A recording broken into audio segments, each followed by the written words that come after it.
estés pasando el día de hoy. Quizás estés teniendo muchos problemas, pero te puedo asegurar que todo en las manos de Dios tiene solución. Dios te dará maneras y estrategias que tú necesites para poder salir de la situación en la que te encuentres, pero siempre tienes que poner en primer lugar el reino de Dios. Bienvenidos al día número 101 en Leyendo la Biblia Juntos en un Año. Si no me conoces, mi nombre es Daniela y para mí es un gusto poder compartir otro día más junto a ti. Si eres nuevito por acá, te animo a que comiences a leer la Biblia juntos en un año. Te voy a dejar en la descripción un enlace donde vas a poder encontrar ordenados de manera secuencial desde el día número 1. El objetivo es leer la Biblia en un año completito y poder conectarnos con Papito Dios, con su presencia y que Dios transforme nuestras vidas y nuestros corazones. Y como siempre, lo más importante es orar, así que cierra tus ojitos y oremos. Amado Papito Dios, gracias te damos por este día más de vida. Gracias porque tu amor está con nosotros y porque tu Espíritu Santo nos acompaña. El día de hoy te queremos pedir que nos ayudes a buscar más de ti, más de tu presencia y ayúdanos a poner nuestras preocupaciones en tus manos, Señor, a depender más de ti porque sabemos que tú tienes la solución para aquello que estamos pasando,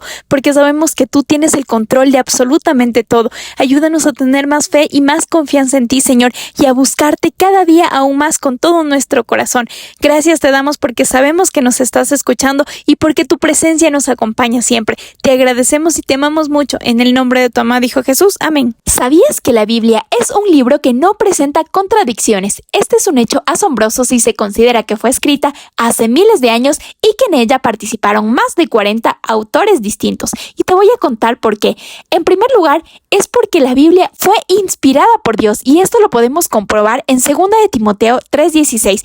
Esto significa que aunque los autores humanos escribieron los libros, su contenido es divino y coherente. La concordancia no intencionada, aunque los autores no se conocían entre sí y algunos ignoraban lo que habían escrito los demás, su obra es totalmente coherente y esto surge ya que Dios dirigió a los autores para que escribieran de manera coherente. Como resumen, la concordancia y la coherencia de la Biblia se debe a la inspiración de Papito Dios y la concordancia no intencionada de los autores, el mensaje unificado, la historia de redención, la armonía entre libros y el estudio y comprensión profunda de su contenido se debe a que Dios a través de su Espíritu Santo quiso darnos el mensaje del Evangelio y nosotros podamos tener una relación directa con Papito Dios y podamos conocer cuál es el plan y propósito para nuestras vidas. El objetivo de la Biblia, como ya mencionamos en el día anterior, es la salvación de cada uno de nosotros, además de darnos claves y consejos para vivir una vida plena. Números capítulo 29, fiesta de las trompetas. El día 1 del mes séptimo celebrarás una asamblea sagrada y nadie realizará ningún tipo de trabajo. Ese día se anunciará con toque de trompetas. Como holocausto de aroma grato al Señor, ofrecerás un ternero, un carnero y 7 corderos de un año y sin defecto. Con el novillo presentarás 3 décimas de un efa de harina refinada mezclada con aceite. Con el carnero 2 décimas de un efa de esa misma harina y con cada uno de los 7 corderos 1 décima de un efa. Incluirás también un macho cabrío como sacrificio por el perdón, para obtener así el perdón en favor de ustedes. Todo esto se ofrecerá junto con las ofrendas de cereales y las ofrendas líquidas, además del holocausto mensual y del holocausto diario, tal como está estipulado. Todo esto lo presentarás como ofrenda puesta al fuego, cuyo aroma es grato al Señor. El día del perdón. El día 10 del mes séptimo celebrarás una asamblea sagrada. En ese día se ayunará y nadie realizará ningún tipo de trabajo. Como holocausto de aroma grato al Señor presentarás un ternero, un carnero y 7 corderos de un año. Los animales no deben tener ningún defecto. Con el novillo ofrecerás 3 décimas de un efa de harina refinada mezclada con aceite. Con el carnero 2 décimas de un efa de esa misma harina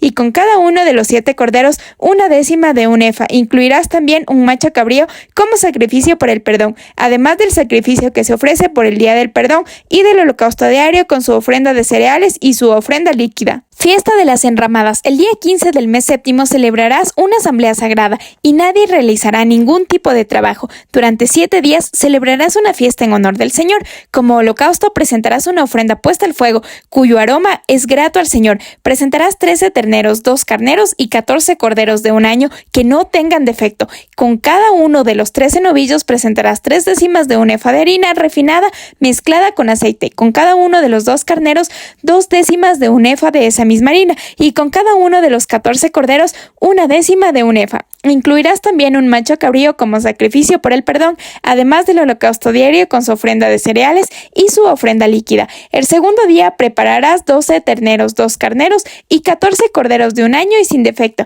Con los novillos, carneros y corderos presentarás ofrendas de cereales y ofrendas líquidas según lo que se especifica para cada número. Incluirás también un macho cabrío como sacrificio por el perdón, además del holocausto diario con su ofrenda de cereales y su ofrenda líquida. El tercer día prepararás 11 novillos, 2 carneros y 14 corderos de un año y sin defecto. Con los novillos, carneros y corderos presentarás ofrendas de cereales y ofrendas líquidas según lo que se especifica para cada número. Incluirás también un macho cabrío como sacrificio por el perdón, además del holocausto diario con su ofrenda de cereales y su ofrenda líquida. El cuarto día prepararás 10 novillos, 2 carneros y 14 corderos de un año y sin defecto. Con los novillos, carneros y corderos presentarás ofrendas de cereales y ofrendas líquidas según lo que se especifica para cada número. Incluirás también un macho cabrío como sacrificio por el perdón, además del holocausto diario con su ofrenda de cereales y su ofrenda líquida. El quinto día prepararás 9 novillos, 2 carneros y 14 corderos de un año y sin defecto.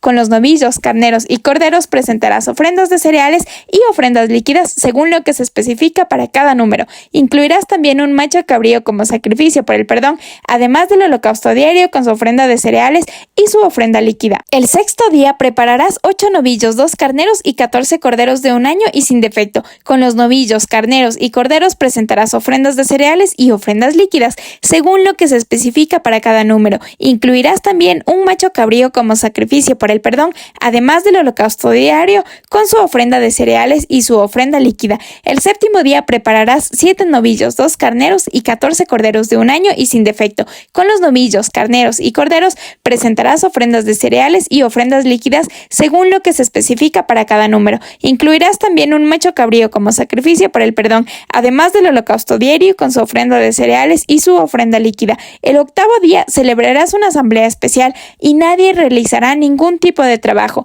Como holocausto presentarás una ofrenda puesta al fuego, cuyo aroma es grato al Señor. Presentarás un novillo, un carnero y 7 corderos de un año y sin defecto. Con el novillo, el carnero y los corderos presentarás ofrendas de cereales y ofrendas líquidas según lo que se especifica para cada número. Incluirás también un macho cabrío como sacrificio por el perdón, además del holocausto diario con su ofrenda de cereales y su ofrenda líquida. Estas son las ofrendas que presentarás al Señor en las fiestas designadas, aparte de otras promesas, ofrendas voluntarias, holocaustos, ofrendas de cereales, ofrendas líquidas y sacrificios de comunión que quieras presentarle. Y Moisés comunicó a los israelitas todo lo que el Señor había mandado. Este es un libro donde su importancia radica en la obediencia a las leyes de Dios, la celebración de las fiestas religiosas y la necesidad de expiación por los errores cometidos. Específicamente, se habló acerca de las ofrendas y sacrificios que los israelitas debían ofrecer a Dios en diferentes fiestas solemnes. En este capítulo se describe la ofrenda que debían hacer los israelitas en la fiesta de los tabernáculos, que era la más solemne de todas.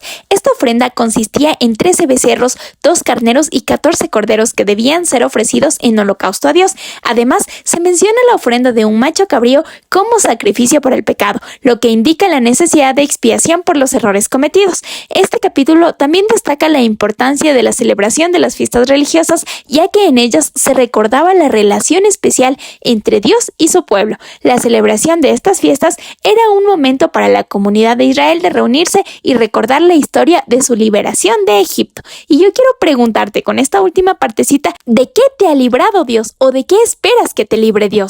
Créeme que si pones en las manos de Papito Dios, Él lo va a hacer y te va a librar de todo aquello que te está atando a que no tengas una vida plena. Números capítulo 30. Promesas de las mujeres. Moisés dijo a los jefes de las tribus de Israel: el Señor ha ordenado que cuando un hombre haga una promesa al Señor o bajo juramento haga un compromiso, no deberá faltar a su palabra, sino que cumplirá con todo lo prometido. Cuando una joven que todavía vive en casa de su padre haga una promesa al Señor y se compromete en algo, si su padre se entera de su promesa y de su compromiso, pero no le dice nada, entonces ella estará obligada a cumplir con todas sus promesas y compromisos. Pero si su padre se entera y no lo aprueba, todas las promesas y compromisos que la joven haya hecho quedarán anulados y el Señor la absolverá porque fue el padre quien los desaprobó. Si la joven se casa después de haber hecho una promesa o un compromiso precipitado que la compromete y su esposo se entera pero no le dice nada, entonces ella estará obligada a cumplir sus promesas y compromisos. Pero si su esposo se entera y no lo aprueba, la promesa y el compromiso que ella hizo en forma precipitada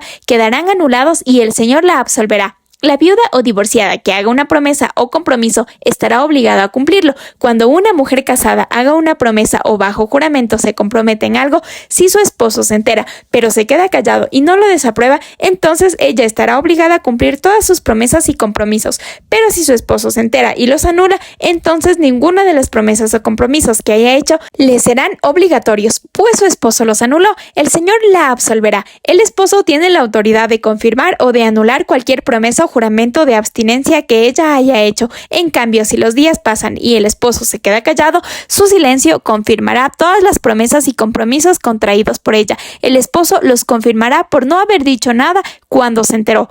Pero si llega a anularlos después de un tiempo de haberse enterado, entonces él cargará con la culpa de su esposa. Estos son los estatutos que el Señor dio a Moisés en cuanto a la relación entre esposo y esposa, y entre el padre y la hija que todavía vivan en su casa. Este capítulo es fundamental para entender la importancia de los votos y juramento en la vida de los creyentes. Moisés enseñó a los líderes israelitas las normas del Señor sobre el cumplimiento de las promesas, votos y juramentos. Este capítulo destaca la responsabilidad de cumplir con las promesas hechas a Papito Dios, ya sea por hombres o mujeres, y cómo estas promesas pueden ser canceladas bajo ciertas circunstancias. El mensaje central de este capítulo es la seriedad de hacer votos y juramentos y la importancia de cumplir con ellos. Dios espera que las promesas sean guardadas y las consecuencias de no cumplir con ellas pueden ser graves. Sin embargo, también se establecen reglas y leyes para cancelar o modificar votos y juramentos en ciertas situaciones, como cuando una persona se casa o se divorcia. Este capítulo también destaca la importancia de la responsabilidad y la libertad que se tiene para cancelar o cumplir con los votos y juramentos. Es un recordatorio de la importancia de ser conscientes de las promesas que se hacen y de cumplirlas con sinceridad y honestidad. En resumen, este capítulo es un llamado a la responsabilidad y la integridad en la vida de los creyentes, de cada uno de nosotros, y un recordatorio de la importancia de cumplir con las promesas hechas a Papito Dios. No sé si tú has hecho promesas o te han hecho promesas que no se han cumplido. Pues con este capítulo podemos ver que es algo que no le agrada a Dios, mucho más una promesa que le hagas a Dios. Aquí te quiero contar un trocito de algo que a mí me pasó. Yo le prometía muchas cosas a Dios, como que me voy a madrugar a orarte, ya no voy a hacer esto, voy a hacer esto. Se me hacía complicado cumplir las promesas que le hacía a Dios. Con el tiempo me entraba un cargo de conciencia feísimo y, ¿sabes? Aún estoy luchando en cumplir las cosas que le he prometido a Dios. Y ahora, antes de prometerlo, pienso cuidadosamente, pero principalmente le pido a Dios que me ayude a cumplir esas promesas que yo le hago y que con su espíritu me ayuden a ser constante y firme en lo que yo digo. Yo ahora tengo mucho más cuidado porque sé que no le agrada a Dios que tú le prometas algo y no cumplas. Así que yo te animo a que cualquier cosa que tú prometas a cualquier persona y principalmente a Dios lo cumplas. Y si no, mejor no lo prometas. Como dice en la Biblia, la palabra tiene poder. Si tú dices o prometes algo, que esa palabra sea de edificación y no te olvides de tener mucho cuidado con lo que dices y cumplir cada cosa que dices. Proverbios capítulo 21. En las manos del Señor el corazón del rey son como un río. Siguen el curso que el Señor les ha trazado. A cada uno le parece correcto su camino, pero el Señor juzga los corazones. Practicar la justicia y el derecho lo prefiere el Señor a los sacrificios. Los ojos altivos, el corazón orgulloso y la luz de los malvados son pecado. Los planes bien pensados producen ganancias. Los apresurados traen pobreza. La fortuna amasada por la lengua embustera se esfuma como la niebla y es mortal como una trampa. La violencia de los malvados los arrastrará, porque se niegan a practicar la justicia. Torcido es el camino del culpable, pero recta la conducta del hombre honrado. Más vale habitar en un rincón de la azotea que compartir el techo con mujer pendenciera. El malvado solo piensa en el mal, jamás se compadece de su prójimo. Cuando se castiga el insolente aprende, el inexperto cuando se instruye al sabio, el inexperto adquiere conocimiento. El justo considera la casa del malvado y lo entrega a la ruina. Quien cierra sus oídos al clamor del pobre llorará también sin que nadie le responda. El regalo secreto apacigua el enojo, el obsequio discreto calma la ira violenta. Cuando se hace justicia, se alegra el justo y tiembla el malhechor. Quien se aparta de la senda de la prudencia irá a parar entre los muertos. El que ama el placer se quedará en la pobreza. El que ama el vino y los perfumes jamás será rico. El malvado pagará por el justo y el traidor, por el hombre intachable. Más vale habitar en el desierto que con mujer pendenciera y de mal genio. En casa del sabio abundan las riquezas y el perfume, pero el necio todo lo despilfarra. El que va tras la justicia y el amor halla vida, justicia y honra. El sabio conquista la ciudad de los poderosos y derriba el baluarte en que ellos confiaban. El que refrena su boca y su lengua se libra de muchas angustias. Orgulloso, arrogante e insolente es quien se comporta con desmedida soberbia. La codicia del perezoso lo lleva a la muerte, porque sus manos se niegan a trabajar. Todo el día se lo pasa codiciando, pero el justo da con generosidad. El sacrificio de los malvados es detestable, y más aún cuando se ofrece con mala intención. El testigo falso perecerá, pero quien sabe escuchar siempre podrá hablar. El malvado es inflexible en sus decisiones. El justo examina su propia conducta. De nada sirven ante el Señor la sabiduría, la inteligencia y el consejo. Se alista el caballo para el día de la batalla, pero la victoria depende del Señor. Únicamente nuestros sueños se van a hacer realidad si los ponemos en las manos de Dios. Se van a hacer realidad de la manera correcta, ya que la victoria proviene del Señor. Este capítulo es rico en enseñanzas y mensajes importantes para la vida cristiana. El mensaje central de este capítulo es la importancia de vivir una vida recta y justa ante Dios y la consecuencia de vivir una vida pecaminosa. Un punto importante que pudimos leer es la manera en que nos muestra que Dios tiene el control sobre las decisiones y acciones de los líderes y autoridades. Lo pudimos ver en Proverbios 21:1. Luego se enfoca en la importancia de vivir una vida justa y recta, ya que Dios prefiere la justicia y el derecho sobre los sacrificios. Además, también se advierte sobre los peligros de la ambición y el orgullo, ya que pueden llevar a la pobreza y la ruina. También se destaca la importancia de la sabiduría y la prudencia, ya que el sabio puede derribar la fuerza en que confía la ciudad. Recuerda que no es malo que tú tengas bienes económicos. Lo malo es que tú pongas el dinero y la ambición sobre el reino de Dios, sobre la generosidad y sobre el amor. También es importante destacar que nosotros tenemos que trabajar y esforzarnos. Recuerda que las cosas no vienen de manera fácil. Nosotros tenemos que esforzarnos, trabajar y dar lo mejor de nosotros para que Dios prospere el trabajo de nuestras manos. En resumen, el mensaje central de este capítulo es la necesidad de vivir una vida que honre a Dios y que la justicia y la rectitud son más importantes que cualquier otra cosa. Que el esfuerzo y el trabajo deben ser parte de nuestra vida diaria, que Dios nos va a prosperar si nosotros trabajamos y ponemos todo de nosotros. Juan capítulo 2. Jesús cambia el agua en vino. Al tercer día se celebró una boda en Caná de Galilea y la madre de Jesús se encontraba allí. También habían sido invitados a la boda de Jesús y sus discípulos. Cuando el vino se acabó, la madre de Jesús le dijo: «Ya no tienen vino». «Mujer, ¿eso qué tiene que ver conmigo?», respondió Jesús. «Todavía no ha llegado mi hora». Su madre dijo a los sirvientes: «Hagan lo que él les ordene». Había allí 6 tinajas de piedra, de las que usan los judíos en sus ceremonias de purificación. En cada una cabían unos 100 litros. Jesús dijo a los sirvientes: «Llenen de agua las tinajas», y los sirvientes las llenaron hasta el borde. «Ahora saquen un poco y llévenlo al encargado del banquete», dijo Jesús. Así lo hicieron. El encargado del banquete probó el agua convertida en vino sin saber de dónde había salido, aunque sí lo sabían los sirvientes que habían sacado el agua. Entonces llamó aparte al novio y le dijo: «Todos sirven primero el mejor vino, y cuando los invitados ya han bebido mucho, entonces sirven el más barato, pero tú has guardado el mejor vino hasta ahora». Esta primera señal milagrosa la hizo Jesús en Caná de Galilea. Así reveló su gloria y sus discípulos creyeron en él. Después de esto, Jesús bajó a Capernaum con su madre, sus hermanos y sus discípulos,